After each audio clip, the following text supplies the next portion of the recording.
తెలంగాణ రాష్ట్ర అవతరణ దినోత్సవ వేడుకలు ఘనంగా జరుగుతున్న వేళ పలువురు ప్రముఖులు తెలంగాణ ప్రజలకు శుభాకాంక్షలు తెలియజేశారు. ప్రధాని నరేంద్ర మోదీ, కేంద్ర హోంమంత్రి అమిత్ షాతో పాటు ఆంధ్రప్రదేశ్ ముఖ్యమంత్రి చంద్రబాబు నాయుడు, ఆంధ్రప్రదేశ్ ఉప ముఖ్యమంత్రి పవన్ కళ్యాణ్ తెలంగాణ ప్రజలకు తమ శుభాకాంక్షలు అందించారు. ఈ సందర్భంగా రాష్ట్ర ప్రజల ఆకాంక్షలు, భవిష్యత్ అభివృద్ధి గురించి వారు తమ సందేశాలలో ప్రస్తావించారు.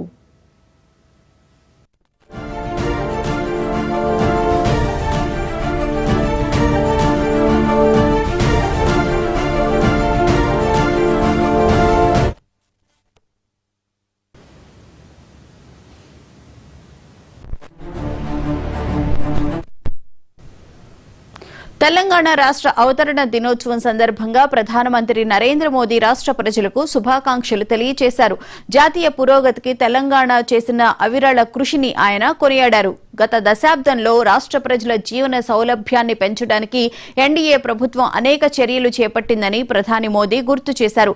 రాష్ట్ర ప్రజలకు విజయాలు, సంపదలు కలిగేలా ఆశీర్వాదాలు లభించాలని ఆకాంక్షించారు.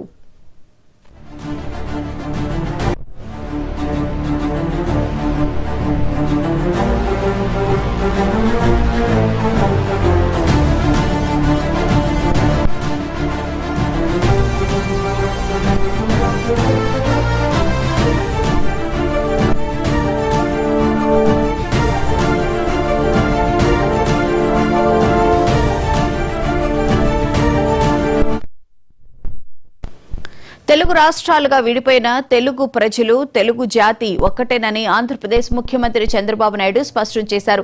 తెలంగాణ ఆవిర్భావ దినోత్సవం సందర్భంగా తెలంగాణ ప్రజలకు ఆయన శుభాకాంక్షలు తెలిపారు. తెలంగాణ రాష్ట్రంలో ప్రతి కుటుంబం సుఖ సంతోషాలతో జీవించాలని, అభివృద్ధి పథంలో సాగాలని ఆకాంక్షించారు. రెండు తెలుగు రాష్ట్రాలు అభివృద్ధిలో పోటీ పడుతూ వికసిత్ భారత్ 2047 నాటికి అగ్రస్థానానికి చేరుకోవాలని, తెలుగు జాతి తిరుగులేని శక్తిగా నిలవాలని పేర్కొన్నారు.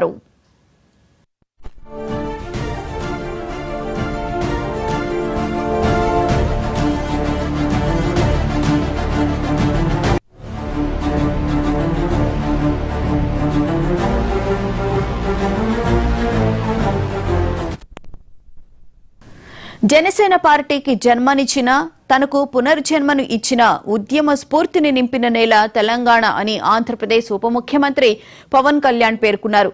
నా తెలంగాణ కోటి రత్నాల వీణ అంటూ దాశరథి కృష్ణమాచారి రచించిన ఈ నేల 3.5 కోట్ల ప్రజల ఆశలు, దశాబ్దాల పోరాటాలు, విద్యార్థులు, యువత బలిదానాలకు ప్రతిరూపమని కొనియాడారు. రాష్ట్రం 11 సంవత్సరాలు పూర్తి చేసుకుని 12వ వసంతంలోకి అడుగు పెడుతున్న సందర్భంగా అన్ని రంగాలలో సంక్షేమాభివృద్ధి పథంలో దూసుకు వెళ్లాలని ఆకాంక్షిస్తూ తెలంగాణ ప్రజలకు ఆవిర్భావ దినోత్సవ శుభాకాంక్షలను పవన్ కళ్యాణ్ తెలియజేశారు.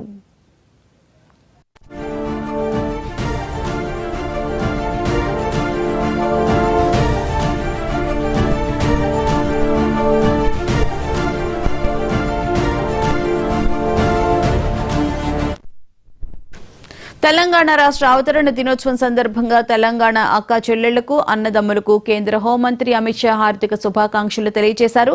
ఉన్నతమైన సంస్కృతి, సంప్రదాయాలు, కష్టజీవులైన ప్రజలను ఆభరణంగా కలిగిన తెలంగాణ రాష్ట్రం భారతదేశ సాంస్కృతిక పటంలో ప్రకాశవంతంగా వెలుగొందుతుందని ఆయన విశ్వాసం వ్యక్తం చేశారు. రానున్న రోజుల్లో అభివృద్ధి పథంలో అత్యున్నత శిఖరాలను అధిరోహిస్తుందని ఆయన ఆకాంక్షించారు.